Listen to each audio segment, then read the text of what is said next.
Madame, Monsieur, bonjour. Bonjour. Rebonjour, Thérèse et Gaëtan. Bonjour, monsieur Atier. Et dans notre dernière émission, on n'a pas eu assez de temps pour dire tout ce qu'on avait à dire. On se reprendra peut-être un jour. Et pour notre émission, comme c'est promis, je vais vous montrer comment il faut vernir un tableau. Oui. Et s'il faut le vernir ou pas. Parce qu'il y a beaucoup de questions qui se posent.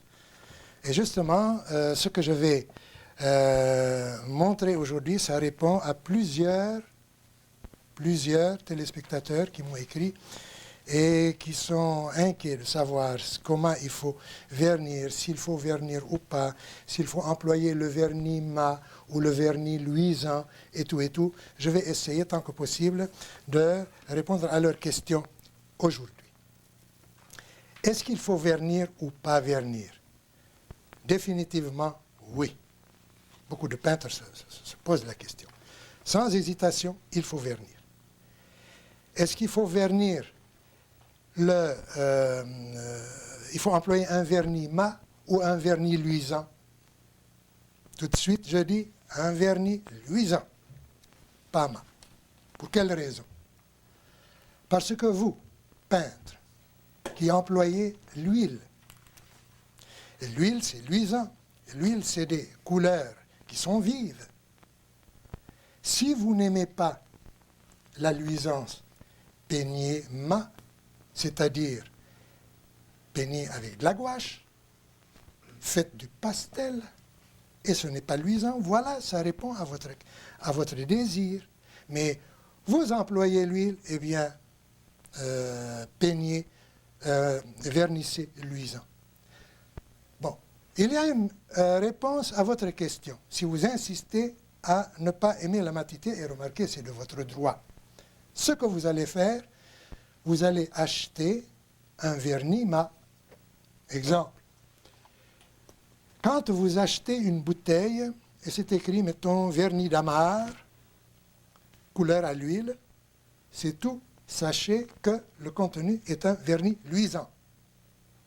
Si le vernis est mat, à ce moment-là, c'est écrit, c'est indiqué mat. Vous saurez que votre vernis est mat. Donc, absence de mat sur la bouteille, ça veut dire que c'est luisant, n'est-ce pas? Les grands maîtres, remarquez, ont toujours verni leur toile. C'est rare où on ne trouve pas le vernis.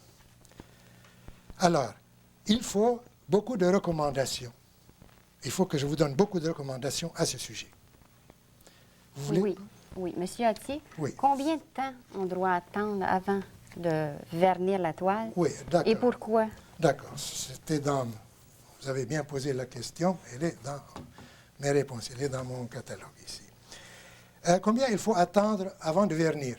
Il faut que la peinture soit tout à fait sèche.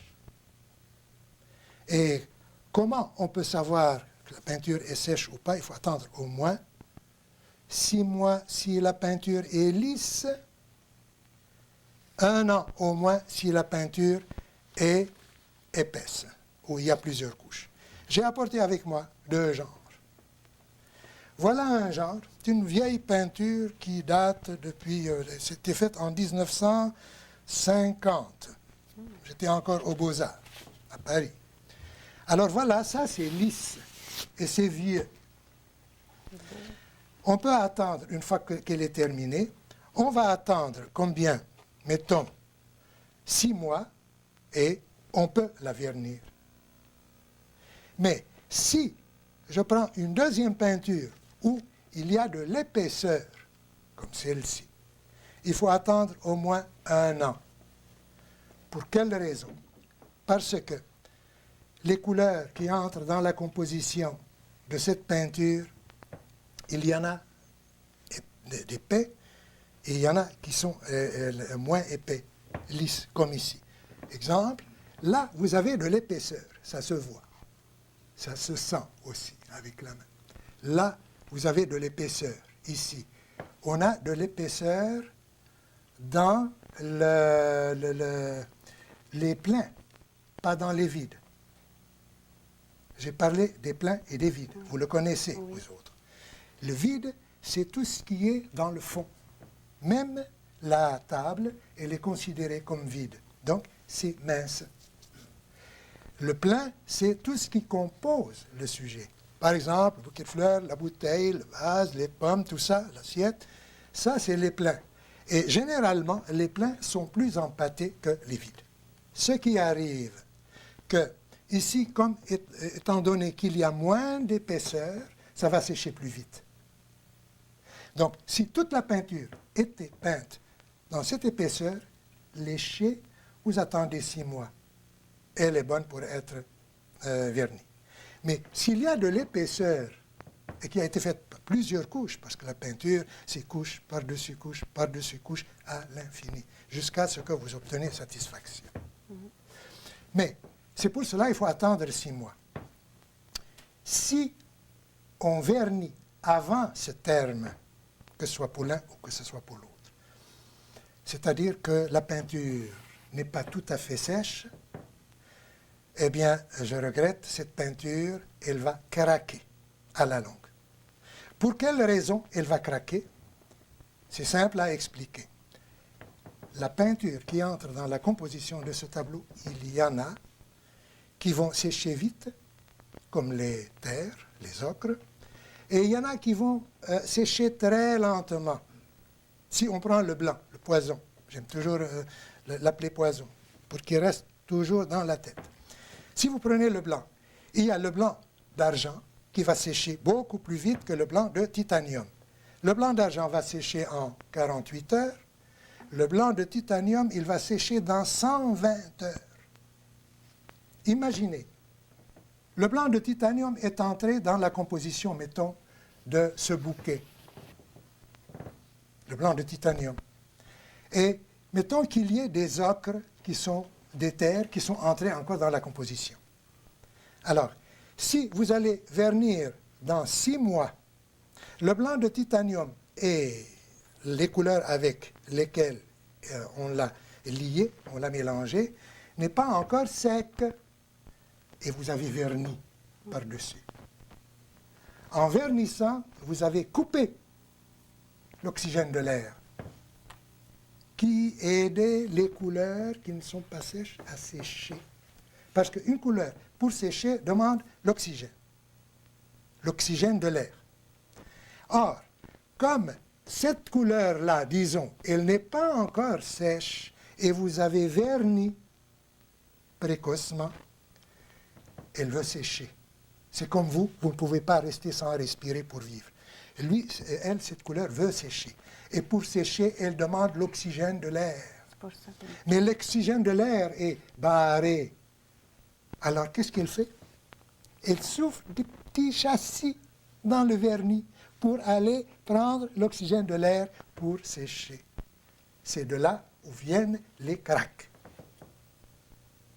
J'espère que j'ai bien expliqué ça. Oui, parfait. Donc, attendez le plus longtemps possible pour vernir une peinture. Celle-là, elle est faite il y a plus de 2 ans. Elle n'est pas vernie. Parce que il y aurait encore des choses à faire. Ça et ça ne va pas ensemble parce que ça suit la même direction. Il faut que ça vienne par là. Donc, elle n'est pas signée parce qu'on a parlé de la signature. La dernière fois, on attend. On attend. La signature, c'est la chose la plus facile à faire quand on fait un tableau. Alors, là, je vais vous montrer comment on va vernir. Donc, il faut vernir luisant. C'est ce que je recommande. Combien de couches il faut vernir? Ben, ce n'est pas la question de couches. Si vous voulez donner plusieurs couches, attendez. Faites une couche, et attendez quelques mois, 1 an, 2 ans. Et une deuxième couche, oui, si vous voulez. Et pourquoi pas? Oui, vous pouvez attendre 1 mois et vous pouvez donner une deuxième couche. Évidemment, il ne faut pas que ce soit dans une taverne où il y a la fumée tout le temps. Ben là, pourquoi on met le vernis? C'est pour protéger la peinture contre tout ce qu'il y a dans l'atmosphère et ensuite pour donner aux couleurs leur vivacité première. Et vous allez voir ça. Alors, sans plus tarder, il faut que je regarde ma montre. Je vais prendre cette toile et je vais donner une petite démonstration. Comment il faut vernir. Le vernis, il est là. Vous prenez toujours une grande assiette creuse c'est plus stable et c'est mieux. Et vous allez prendre mettons, une brosse. Queue de morue, c'est la meilleure. J'ai ça pour les besoins de la cause maintenant. Et il faut deux choses premières. Premièrement, il faut que le pinceau soit sec et propre. Il faut que l'assiette dans laquelle vous mettez le vernis soit sèche et propre. Rien à faire. S'il y a la moindre humidité, s'il y a la moindre chose, il y aurait des chancis là-dedans. Alors, je vais maintenant vernir ça en vitesse. Vous me poserez votre question tout à l'heure. Alors, regardez, ne mettez jamais votre vernis sur la toile pour vernir. C'est mauvais. Prenez au bout de votre pinceau et puis vous allez travailler votre tableau de long en large, comme ceci. Commencez toujours, divisez ça, mettons, en 4 parties. Vous allez faire ça voilà, comme ceci, et puis après, vous allez dans ce sens-là. Regardez. Bon, alors, vous allez aller dans tous les sens, comme ceci, encore, c'est dans le deuxième sens. Il faut que votre pinceau sorte, et pour rentrer, il faut rentrer comme ceci, et hop, fini dans le vide. Vous avez fait le quart, vous reprenez encore, comme ceci. Une fois que vous avez fini ça, vous continuez. Vous faites une deuxième moitié, vous prenez le nécessaire, et puis vous faites la même chose. Je vais aller vite pour gagner du temps. Voilà. Les couleurs brillent plus. Ah, évidemment, ça brille. C'est un vernis qui est brillant. Voyez-vous? Alors, vous allez toujours d'un bord à l'autre. Et pour être sûr que votre pinceau est passé partout, ce que vous allez faire, vous allez faire ça contre la fenêtre et vous allez voir d'après la brillance s'il y en a des voleurs. Qu'est-ce que c'est les voleurs? C'est quand il y a une place qui n'a pas pris du vernis. On appelle ça des voleurs. Oui. Bon. Alors, je continue. La même chose, c'est facile à faire. Je vais aller résumer tout ça et faire la moitié en un seul coup. Et je vais vous montrer maintenant quel effet que ça donne si on la voit contre la caméra. Et vous verrez que ça change, évidemment. Voilà. Et pour finir, vous allez vernir de cette façon, encore une fois. Vous sortez et vous rentrez, vous sortez, vous rentrez par le dehors et vous faites ça. Voyez-vous? Non. Et vous allez jusqu'au bout. Vous refaites ça autant de fois que vous voulez. Ce n'est pas mauvais. C'est pas mauvais. C'est-à-dire que vous allez étaler votre vernis unilatéralement, n'est-ce pas? Et surtout, s'il y a des reliefs dans le tableau, plus vous passez ça, plus le vernis s'étend. Parce que quand il y a des reliefs, vous passez une seule fois, là où il y a le relief, il accumule plus de vernis. Ouais. Et si vous passez plusieurs fois, vous allez étendre ce qui était accumulé là, et vous le répandez uniformément. Alors regardez, qu'est-ce que ça donne? On va donner ça à la caméra. Ça rehausse les couleurs. Ah ben, évidemment, ça donne de la profondeur aux couleurs. Vous comprenez? Alors, c'est de cette façon-là qu'il faut voir, qu'il faut vernir les tableaux. Ça, c'est un poulailler que j'ai fait. J'étais aux Beaux-Arts à Paris il y a 40 ans. C'est beau. Oui. Et je le garde parce que c'est le poulailler de ma maison. Il ne me quittera pas. Alors voilà. Maintenant, je vais vous montrer comment il faut vernir une peinture où il y a des places lisses et des endroits épais. Là, c'est différent.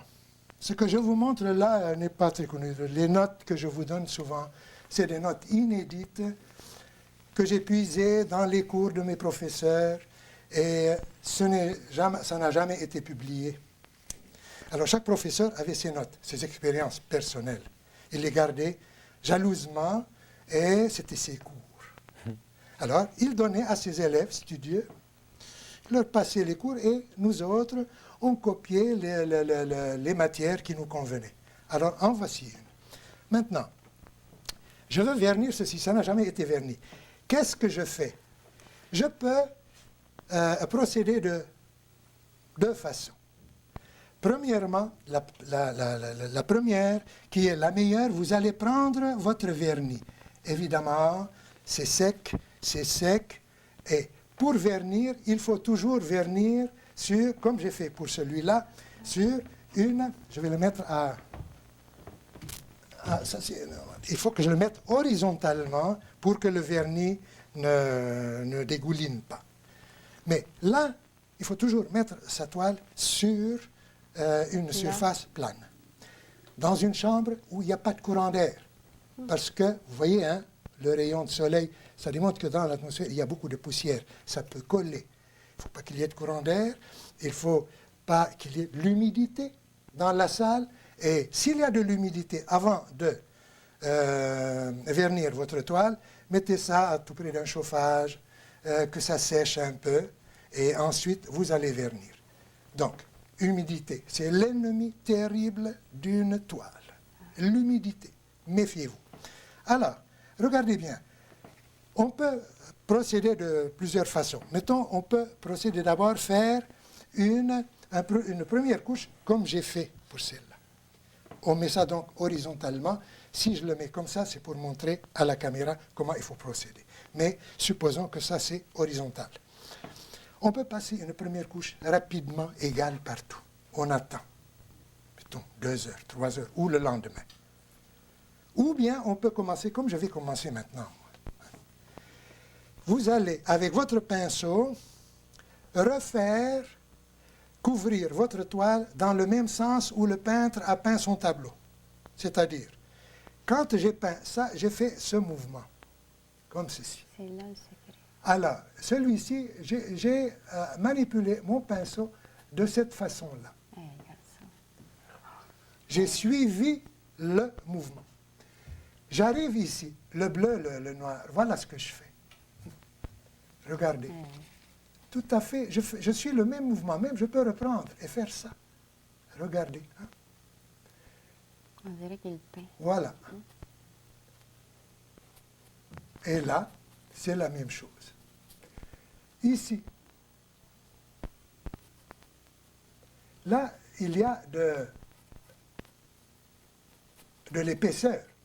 C'est ce qui va garder le mouvement à ce que vous avez voulu donner. Vous suivez le mouvement. Oui. C'est-à-dire que ce pinceau qui est passé par là, disons, je vais choisir une place, disons ici, là, il est passé par là, et que ce pinceau, en passant, il laisse des traces. Le pinceau, en reprenant la même chose, il va passer par le même chemin. Parce que si, par exemple, regardez, ici, il y a une spatule. Il faut aller dans le sens de la spatule. Si vous faites ça comme ça, le vernis va s'accumuler ici. Mais quand vous suivez le mouvement de la spatule ou le mouvement de la brosse, vous allez couvrir exactement dans le même sens la touche. Vous avez la même touche. Donc, vous allez continuer comme ceci. Et c'est merveilleux de vernir sa toile de cette façon. Je vais un peu vite, évidemment, pour gagner du temps. Et jusqu'au bout. Posez-moi des questions s'il y en a. Et peut-être, tout à l'heure, vous avez mentionné le chancy. Il faut... Oui. Peut-être plus au juste que si vous avez dit. Là, j'ai juste eh bien, le chancy, c'est ça. J'en ai parlé. Le chancy, c'est quand vous avez votre pinceau qui est humide, ou il y a de l'eau dans l'assiette, ou c'est pas tout à fait sec. Et même si votre tableau n'a pas été sec avant de le vernir, il se forme comme un voile qu'on appelle le chancy. Alors, pour faire disparaître ce chancy, généralement, vous prenez le vernis à retoucher et va le faire disparaître. S'il ne disparaît pas, touchez pas, allez voir le restaurateur, lui, il connaît son métier. Allez-y. Oui, M. Attier, quand vous allez avoir fait ça, oui. Est-ce que par après, vous allez mettre votre toile en aplat pour donner une couche comme vous avez fait tout à l'heure? Une fois que j'ai fait ça? Oui, une fois que vous avez fait le tour de tous les éléments. Oui. Est-ce que Attendez que je fasse le tour et je vais faire ce que vous me demandez. Vous avez raison. Pour, Voilà. pour pas qu'il en manque? Oui. Alors là, s'il en manque, il y a des places où ça va manquer, évidemment. Pourquoi? Parce que je ne mets que là où il y a de l'épaisseur. Je suis le mouvement et puis je peux prendre un pinceau beaucoup plus petit que ça pour que ça dessert mieux. Oui, alors c'est ça. Voilà. Il y a des places où il n'y en aura pas, mais légèrement. Je les vois, je peux les voir si je regarde comme ça contre le reflet de la fenêtre ou ici, le reflet des lumières qu'on a plein le plafond. Et puis voilà. Alors vous verrez que vous êtes en train de peindre. Mais comme la toile est debout, ça risque pas de faire des coulisses? Voilà pourquoi je la mets comme ceci, pour montrer seulement à la caméra. Ah bon? Mais généralement, non. C'est pour ça que tout à l'heure, je me disais, Oui, allez-vous repasser pour... Oui, je vous ai dit, on va repasser. Parce que je vais repasser, je mets ça à plat, et ensuite, je vais passer, mais je vais attendre un petit moment. Là, je ne pourrai pas, mais je vais le faire quand même pour les besoins de la cause. Voyez-vous? Regardez. Vous êtes en train de peindre. Oui. Et ça, c'est merveilleux. Vous allez voir, une fois que ça, c'est sec, et puis ensuite, vous allez mettre par-dessus. Alors, maintenant, je vais vous montrer quelque chose. Je vais prendre, mettons ce verre, regardez ce verre. Le verre, je vais faire ceci. Je vais suivre le mouvement. Tenez, voilà.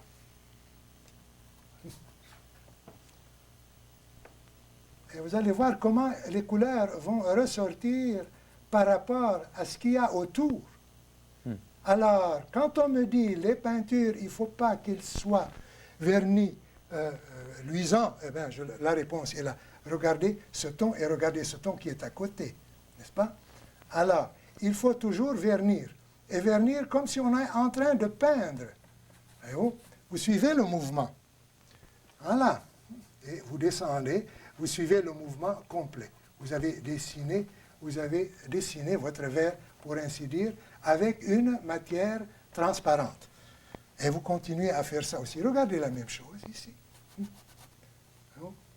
Comme ça devient.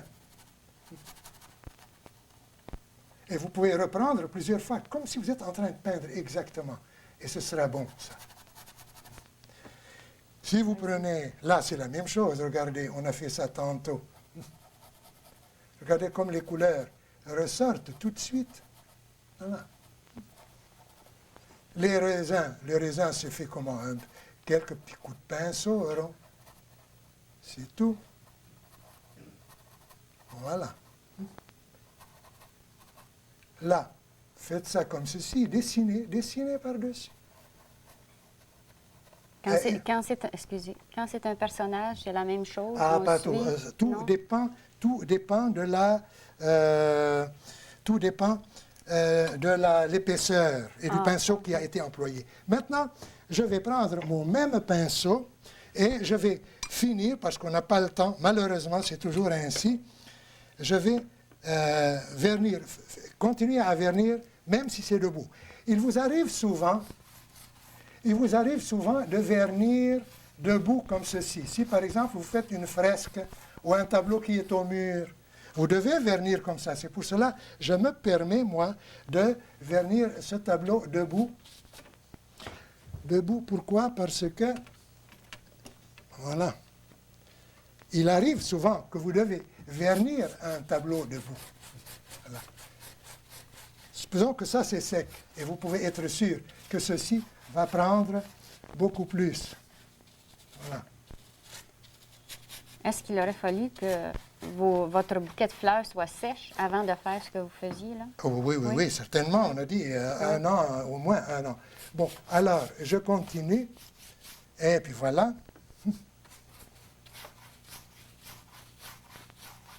Maintenant, je vais profiter de donner aux téléspectateurs l'adresse Vidéotron, Technique picturale. Écrivez-moi, posez-moi vos questions. Je suis là pour vous servir et pour vous répondre du mieux que je peux. Voilà. Voyez-vous comment ça change, Oui. n'est-ce pas? Regardez ici, je vais vernir ça. Et vous allez voir comment ça va ressortir. Et il se peut que je puisse vous montrer le tableau une fois qu'il est sec, verni encore une deuxième fois par-dessus ça. Et vous verrez que tout est pour le meilleur du monde quand on vernit ces tableaux avec du vernis luisant. Le fond, c'est la même chose. Voyez-vous? Voilà. Je suis en train de vernir partiellement, mais il faut toujours que ce soit fait comme ceci. Toujours dans les deux sens. Maintenant, comme c'est debout, si vous arrivez à vernir debout, vous devez toujours vernir les dernières retouches de bas en haut. De bas en haut, assez longtemps, pour être sûr qu'il ne va pas dégouliner. Voyez-vous? Alors, vous finissez toujours comme ça. De bas en haut, une fois que vous avez passé plusieurs fois dans tous les deux sens, et vous verrez que votre peinture est parfaite. Elle est agréable à voir, elle est riche, elle est tout ce que vous voulez. Bon, alors, il me reste du temps que pour vous remercier de m'avoir tenu compagnie pour cette émission. Je sais que vous avez encore beaucoup de questions à me poser, mais ce sera pour une autre fois. Mesdames, Messieurs, merci pour votre présence. Et à la prochaine, nous allons parler d'un autre sujet qui est en continuation, qui va être le titre. Quel est le titre donné à un sujet qu'on vient de composer? Et ça va être très intéressant. Et après, on fera le cadre, parce que le cadre et le vernissage sont la récompense du peintre. Alors, on va en parler en dernier lieu du cadre, et on va, pour notre dernière émission, exposer le tableau et en parler légèrement. Alors voilà, je vais être obligé de le finir.